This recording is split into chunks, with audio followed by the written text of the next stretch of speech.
무늬하단 소니를 70만 원에 사와가지고 6개월 동안 열심히 번식해서 팔았어요. 그 6개월 동안 얼마 벌었을 것 같아요? 70만 원 하나? 제가? 잠깐만요. 뭐, 1,000만 원 보셨나요? 6개월 동안 3천만 원 벌었어요. 나 좀. 그러면요, 작가님.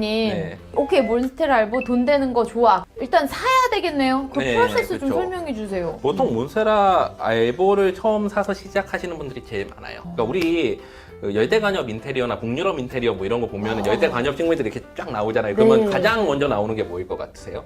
야자! sorry. 지금 이거 몰라, 이렇게. 아니, 야자도 많이 나와요. 야자도 많이 나오고 몬스테라가 되게 많이 나와요. 나와요. 예, 입이 찢어진 이 형태가 특이하기 때문에 열대 관엽류 중에서 몬스테라가 가지는 지위가 되게 상징적이에요. 특히 몬스테라 알보 같은 경우에는 원래도 거래량이 제일 많았어요. 근데 이제 코로나 터지면서 더 올라온 거지만 우리가 주식 처음 시작할 때 안정적인 주식부터 사라고 그러잖아요. 예, 삼성전자부터 사라고 그러잖아요. 우량주부터. 네네. 식테크를 시작할 때 가장 시세가 그래도 안정적인 걸 생각하면 몬스테라 알보로 시작하시는 게 맞아요. 사실 예전에도 그렇고 우리 주식으로 치면 단타 종목에 해당하는 식물들이 있었어요. 예를 들면 저 같은 경우에는 무늬하단 소리를 2020년에 일본에서 이제 개량을 해서 처음으로 우리나라에 수입해 왔을 때 제가 바로 구입을 했어요. 한동안 그게 하나당 150만 원을 갔어요. 와. 근데 그게 2주에 하나씩 잎이 나와요. 빠를 땐 일주일에 하나씩 잎이 나와요. 와. 그래서 제가 그때 2020년이 학원이 제일 어려울 때였거든요. 그때 이제 많이 힘들어서 식물을 이제 취미로 키우다가 그때 이제 처음으로 판매를 하기 시작을 한 거예요. 무늬하단 소니를 70만 원에 사와가지고 6개월 동안 열심히 번식해서 팔았어요. 그 6개월 동안 얼마 벌었을 것 같아요, 제가? 잠깐만요. 하나 처음에 하나 사셨다고요? 네. 70만 원 하나? 뭐, 1,000만 원 보셨나요? 6개월 동안 3천만 원 벌었어요. 지금은 그게 가격이 10만 원대로 떨어졌는데 와. 그런 게 단타예요. 몇 개월 내로 시세가 올라갔다 딱 폭락하는 뭐 그런 것들이 있어요. 그러니까 단타 종목이네요. 단타 종목이죠. 그래서 단타를 하실 건지 우량주를 사실 건지를 선택을 하셔야 되는데 처음 시작하실 때 어떤 걸로 하시겠어요? 전 당연히 우량주죠. 예, 그래서 몬스테라 알보를 사셔야 돼요. 그러네. 처음엔 그래서 이제 몬스테라 알보를 구입하시는 걸로 가는데 구입하는 데가 한 세 가지 정도가 있어요. 네. 첫 번째는 이제 우리가 흔히 사용하는 중국 거래 플랫폼, 당근마켓, 번개장터, 정보나라 뭐 이런 것들. 근데 식물 시장은 정보의 비대칭이 되게 심한 시장이에요. 왜 그러냐면 판매하는 사람은 이 식물의 내역이랑 생긴 것, 뿌리가 어떻게 되는지 대충 다 알아요. 네네. 사는 사람은 거기서 아무리 잘 알아도 이 식물이 살아온 과정을 모르기 때문에 이 비대칭이 극복이 잘 안 돼요. 안 돼요. 예, 키운 사람만 아는 것들이 있으니까. 그렇지. 그래서 중고나라 당근마켓 번개장터가 제일 가격도 싸고 거래량이 많은데 사람들이 거기서 잘 안 사요. 그러면 어디서 사느냐? 두 번째는 SNS 블로그 같은 인플루언서들이 판매하는 거를 사는 경우 그런 사람들한테 사면 어느 정도 안정성이 담보가 되는 거죠. 왜냐면 그 사람이 자기 어떤 인지도를 가지고 걸고서 판매를 하는 거니까. 그렇지, 예. 그렇지. 그리고 마지막 세 번째가 이제 정식으로 사업자를 낸 스토어. 그래서 여러분들이 구입하실 땐 이렇게 생각하시면 돼요. 싸게 살려면 중고나라나 당근마켓에 가야 되는데 유명한 명언이 있어요. 장사를 할 때 싸고 좋은 건 없다. 아, 진짜 없는 것 같아. 싸고 좋은 건 없어요. 그래서 보통은 2번, 3번을 이용을 해요. 그러니까 그러겠다. 인플루언서나 아니면 스토어. 정식 스토어에서 왜 구입을 하면 예, 된다. 구입을 하면 나중에 이제 소비자본의 보호를 받기도 쉽고 예, 그러기 때문에 보통 2, 3번에서 구입을 하는 걸 권장해 드려요. 그렇네요. 항상. 자, 얘들이 이제 돈 되는 식물들이라 이 말씀이시죠? 자, 한번 설명 좀 해주세요. 일단은 요 식물들이 이제 몬스테라, 보르시지아나, 알보, 바리에가타라고 불리는 애들이에요. 같은 애들이에요? 두 개가 같아요. 오, 네네. 무늬가 좀 다른데 네. 보통 몬스테라 알보라고 그러고 얘네를 이제 반반 무늬, 반반 무늬야. 얘네를 산반 무늬라고 불러요. 얘는 녹색 부분만 광합성을 해요. 어머. 외벌이죠.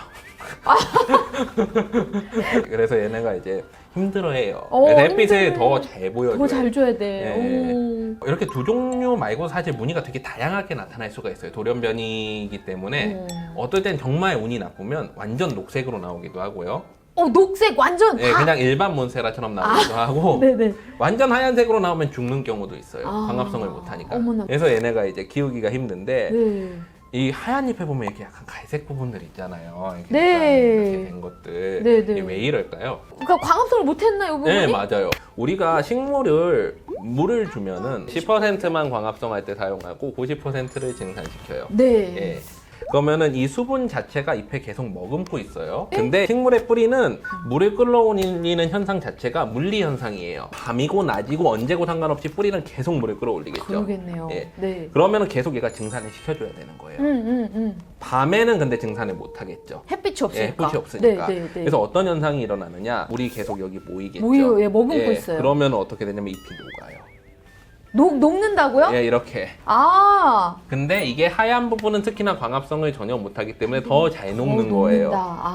그럼 잠깐 궁금한 것도 있어요. 제가 충청도 금산 출신이라서 네. 그 튜브 깻잎이 유명하거든요. 네. 거기는 깻잎을 기르려고 밤에도 불을 쫙 조명을 엄청 켜놔요. 네. 그럼 얘네도 그렇게 조명, 쨍한 조명을 켜놓으면 되잖아요. 맞아요. 식물은 기본적으로 24시간 조명을 비춰도 광합성을 계속할 수 있어요. 할 수 있어. 상추나 깻잎 같은 엽채류들, 잎만 키우면 되는 애들은 24시간 쪼여주면 빨리 자라요.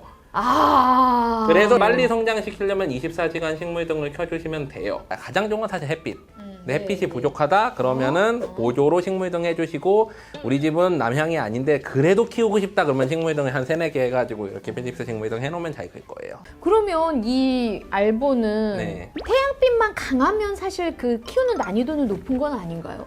얘를 키우는 환경 자체에서 중요한 게 2가지가 있어요. 첫 번째는 아까 말씀드렸던 햇빛이고, 얘는 천남성과예요. 네? 천남성. 우리가 열대관엽 3대장이라고 부르는 게 있거든요. 몬스테라 속, 안수리움 속, 필로덴드론 속, 이렇게 3가지가 다 천남성과예요. 사약의 재료예요. 그래서 이게 독성이 있어요. 먹으면 안 되는 거예요? 안 되죠. 그래서 애기나 애완동물이 있으면 격리시키거나 못 만지게 해야 돼요. 남양집이고 애기랑 애완동물이 있으면 어느 정도 격리될 수 있는 공간에서 키워라. 이 2가지 환경적인 요소만 감안하면 괜찮아요. 그러면 네. 제가 이제 열심히 키웠어요. 남양집에 갖다 놓고 막 네. 그래서 이제 번식을 시켜야 돼. 이런 거 어려울 것 같아요. 이렇게 무늬가 좋은 애들은 이제 번식을 할 때 기본적으로 알아야 될 게 생장점의 종류 2가지랑 생장점의 위치에 따라 가지고 어떻게 커팅을 할지를 알아야 돼요. 지금 보시면 요 2번째 잎과 첫 번째 잎 사이에 보면 이렇게 껍데기 같은 게 있잖아요. 껍데기. 이 2번째 잎이 요 옆에 부분이 이렇게 갈라지면서 얘가 나온 거. 여기 또 이렇게 뾰족하게 이렇게 무늬가 있잖아요. 이렇게 네. 뾰족하게 요 자리에서 새로운 잎이 또 또 나오겠구나. 나오겠죠. 네. 이거를 정아라고 그래요. 정아. 정식 생장점, 제일 위에 있는 생장점. 동그란 거 생장점, 요 옆에 있는 걸 측아라고 그래요. 측면에 있는 생장점. 그래서 요 2가지의 위치에 따라 가지고 커팅을 하는데, 삽삽수라고 그래가지고 정아를 포함해서 자르는 게 있고요. 미들이라고 해서 중간삽수라고 그래가지고 중간에 있는 애를 자르는 방법이 있어요. 근데 모든 삽수는 생장점 최소 하나, 뿌리 하나, 그리고 잎은 있어야 좋아요. 사실은 광합성을 할 수 있어야 되니까. 그 다음에 줄기를 포함해서 잘라야 돼요. 그걸 볼 줄 알아야겠네요. 네. 엉뚱한 데 잘랐다가는 얘 버리는 거네요. 네, 그렇죠. 그래서 함부로 자르면 안 되고, 자를 때는 기근을 포함해서 우리가 잎과 줄기가 만나는 부분, 이 부분에 이제 미세한 선인데 이걸 마디라고 부르거든요. 마디와 마디 네. 사이를 자르시는 게 일반적이에요. 이렇게 잘라서 얘를 이제 물에 물에다가? 꽂아놨다가 뿌리가 잔뿌리가 충분히 나면 1달 정도 있다가 다시 흙으로 옮기는 건데, 흙으로 옮길 때 주의할 점이 하나가 있어요. 비료가 없는 흙에다. 잠깐. 비료가 없는? 없는 흙에다. 있어야죠. 비료가 전혀 없는 나- 무비상 토에다가 심으셔야 돼요. 흙에 처음 심고 나서는 한 3달간은 주시면 안 돼요. 뿌리가 썩을 수가 있어요. 그렇게 해서 번식을 하시면 이제 한 2달에서 3달이면은 이제 새 잎이 하나씩 나오면서 또 다른 개체가 되는 거예요. 그렇게 되는구나. 그리고 이게 중요한 게, 중간삽수는 생장점 측아에서 새로 싹이 올라와야 되기 때문에 무늬가 바뀔 수가 있어요. 리셋이 될 수가 있어요. 그럼 만약에 무늬가 나쁜 게 나와버리면 투자했던 돈을 그대로 잃는 거잖아요. 그렇죠. 근데 탑삽수라고 해서 위쪽에 정화가 있었던 부분은 정화. 이 무늬가 그대로 이어져요. 그렇기 때문에 좀 비싸더라도 개를 사셔야 돼요. 근데 그게 한 2배, 3배 비싸요. 한 100만 원에서 200만 원 200만 사이 원. 정도. 좀 이제 싼 거는 100만 원 살짝 아래쪽까지. 오, 예. 그렇게까지 네. 할 수 있다. 그러면요. 네. 약간 혹시 제가 이렇게 띡 복사해가지고 키웠어요. 네. 그럼 얘를 팔아야 되잖아요. 그러면 이왕이면 좀 더 비싸게 파는 이런 노하우 같은 게 있나요? 첫 번째는 스토어로 파셔라. 엄밀히 말하면 우리나라에서는 모든 판매하는 거에는 세금이 붙어야 되죠. 그렇죠. 식량 생산 작물 같은 경우에는 전액 면세예요. 그리고 원예 작물은 10억까지가 면세가 돼요. 이게 면세가 되는 이유는 이게 농업이라서 그래요. 근데 이게 농업이 되려면 자기가 직접 통신 판매업을 내서 자기가 개인 혼자서 판매하는 것까지 농업으로 봐줘요. 그 다음에 직원을 두시면 안 돼요. 그래서 혼자 판매하면 소득세가 10억까지 면세가 돼요. 아, 네네. 예, 그래서 일단은 세 가지 방법뿐이 없는 거예요. 중고거래장터, 네. 그다음에 인플루언서가 되는 거, 아니면 사업자를 내는 건데 생각해보시면 두 번째는 힘들잖아요. 네, 두 맞아요. 번째는 일단 유명해져야 되니까. 근데 가격 경제. 중고나라나 당근마켓에 1.5배로 팔 수 있는 데가 스토어예요. 아. 네. 스토어 같은 경우에는 아직까지 그렇게 많이 안 올라와 있어요. 가격 경쟁만 충분하면 스토어에서 판매가 쉬운 거죠. 네. 그러면은 보통은 운이 좋으면 하루 한쪽으로 나가고 운이 나빠도 일주일 한쪽으로 나가요. 네. 두 번째는 뭐냐? 작은 단위로 최대한 나누는 게 잘 팔려요. 이거 하나 통으로 판다고 하고 가격 아무리 내려도 안 팔려요. 그러면 사는 사람 입장에선 싸게 사서 키우면 된다라고 생각을 하니까. 그렇지, 키워서 팔고 싶으니까 네. 그 수요자들조차도. 그쵸. 아. 싸게 사서 나도 크게 키우면 된다라고 생각을 하니까. 아. 그래서 다 잘라서 파셔야 돼요. 그러니까 자르는 걸 진짜 잘해야 네, 되겠네요. 자르는 게 기술이에요. 마지막으로 10월에서 11월쯤에 사셔서 봄에 파시는 게 비싸요. 잠깐, 그러면 시기가 왔습니다. 주식 시장도 그렇지만 기대 심리 시장이에요. 이렇게 올라갈 거야라는 기대 심리로 그 가격이 유지가 되는 거잖아요. 마찬가지예요. 이게 기대 심리가 가장 높을 때가 언제일까요? 봄. 왜냐면 여름에 잘 클 거니까. 근데 기대 심리가 제일 낮을 때가 언제죠? 겨울 들어가기 직전. 그래서 겨울 직전에 사시고 봄에 파셔라. 너무 시기적으로 우리 적절할 때 모셨네요. 그래서 그 세 가지가 비싸게 파는 방법이에요. 그러면요. 네. 작가님은 처음에 식테크 시작하실 때 돈 얼마를 투자해서 시작하신 거예요? 제가 이게 희귀식물을 처음에 사 모을 때 네. 한 거의 1,000만 원 가까이 사 모으긴 했어요. 네. 근데 코로나 겪으면서 가격이 10배로 뛰면서 자산 가치가 올라갔고 그래서 제가 들고 있는 금액을 현재 시장 가치로 환산하면 한 5억? 그리고 실제로 이 중에서 생산을 실제로 하는 자산 가치에서 10% 정도를 한 달에 벌어요. 그러니까 예를 들면 제가 한 2억 원어치를 가지고 생산 활동을 하는 거죠. 오케이. 그래서 월 2천 정도를 버는 거죠. 그러면 이거 수익률로 따지면 어마어마하네요. 그런데 지금 여러분들이 이걸 시작하실 때 들어올 때 너무 리스크를 크게 가져가시면 안 되는 게 네, 저희 MZ세대예요. 네. 일단은 판매가 힘들 수 있어요. 네. 점점점 인플루언서가 생기면서 가격이 올라가는 거잖아요. 네. 역으로 생각해 보면은 그렇지 않은 사람들이 진입했을 때 판매를 하기 위해서는 아직까진 그래도 이제 스토어 시장이나 이런 데들이 있으니까 네. 거기서 어느 정도 이제 인지도를 점점 쌓아가는 게 가능한데 내가 이 물량을 얼마까지 판매할 수 있을까를 생각해야 되기 때문에 처음 시작하실 때는 보통 100에서 200 정도 투자하시는 거가 맞아요. 근데 이거를 말씀드려야 되는데 판매를 할 때 삽수 단위로 판매를 하면은 불법이에요. 이게 이제 종자산업법이라는 법에 걸리는데 종자산업법. 네. 농부들이 씨앗이나 모종 같은 걸 사와가지고 심었는데 잘못된 게 나오면은 안 되니까 그런 사기를 당하면 안 되기 때문에 일정 규모 이상, 그러니까 100평 이상 시설을 가진 기업에서만 판매를 할 수 있게 했어요. 씨앗이랑 씨앗은? 모종을. 네네. 근데 이것도 모종이라는 거예요. 근데 근데 엄밀히 말하면 삽수라는 거는 뿌리, 줄기, 잎을 다 갖춘 성체는 삽수가 아니에요.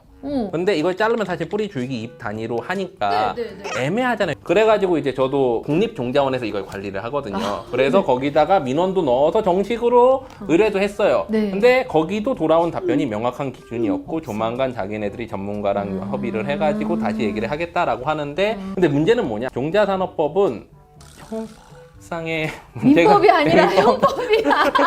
그래서 어머나. 형사 문제가 발생을 해요. 재테크 하려다가 빨간 줄 갈 수는 없잖아요. 빨간 줄을 갈 수도 있어요. 그래서 안전하게 하는 방법이 흙에 심으면 누가 봐도 이건 이렇게. 삽수가 아니니까 해서 번거로운 일을 피하시고 싶다. 그럼 흙에 심으셔가지고 그렇지, 이게 낫네요, 예. 여러분. 이렇게 먼 걸음 해주셨는데 마지막으로 저희 MZ세대 식테크의 꿈나무들입니다. 네. 한 말씀 해주시자면. 사실 저는 이제 저희 부모님이 사업을 하시다가 IMF 때 이제 다 망해서 흙수저예요. 물려받을 것도 없고 제가 학원에 처음 들어간 것도 국문과를 나왔는데 돈을 벌 수 있는 방법이 그것뿐이 없는 거예요. 근데 대부분 다 요즘 MZ세대들이 비슷하다고 생각해요. 취업도 힘들고 돈 모으기도 힘들고 사업 뭐 이런 거는 생각하기도 힘들고 뭐 물려받을 게 있는 것도 아니고 근데 사실 저도 어떻게 하다 보니까 이제 관심 있는 분야에 열심히 뭔가를 하다 보니까 어떤 기회가 되고 그 기회에서 열심히 해놓은 게 밑바탕이 돼서 어떻게 보면 이렇게 될 수 있었던 거거든요. 그래서 MZ세대 여러분들도 어떤 자기가 좋아하는 일을 되게 열심히 끝까지 파다 보면은 언젠가는 기회가 온다. 그런 생각을 좀 해봤으면 좋을 것 같아요. 제가 여기서 살아남았던 이유는 그냥 제가 좋아하는 일을 영상으로 만들고 뭔가 하다 보니까 여기까지 오게 된 거지. 절대 제가 잘나거나 뭔가 제가 돈이 많거나 뭔가 인맥이 좋아서 그런 게 전혀 아니라는 거. 그래서 취미를 열심히 하시면 괜찮은 일이 생기지 않을까. 맞네요. The best one이 꼭 될 필요는 없고 the only one이 되면 네. 되니까 여러분들의 the only thing을 찾아서 취미든 뭐든 관심사를 계속 발전시키면 될 것이다 네. 라는 얘기를 해주셨습니다. 네, 우리 MZ세대 여러분들의 경제적 자유를 위한 돈님만세 노력은 오늘도 계속됩니다. 오늘 영상 정말 좋고 상큼하지 않았나요, 여러분? 그렇죠? 좋아요 꾹꾹. 구독 안 하고 계신다면 구독 버튼도 꾹꾹 눌러주세요. 오늘 진짜 식테크의 모든 것, 정말 A부터 Z까지 정말 친절하게 이 식물들도 이렇게 다 가지고 오셔서 설명해주신 우리 박선호 작가님, 오늘 정말 감사합니다. 네, 감사합니다.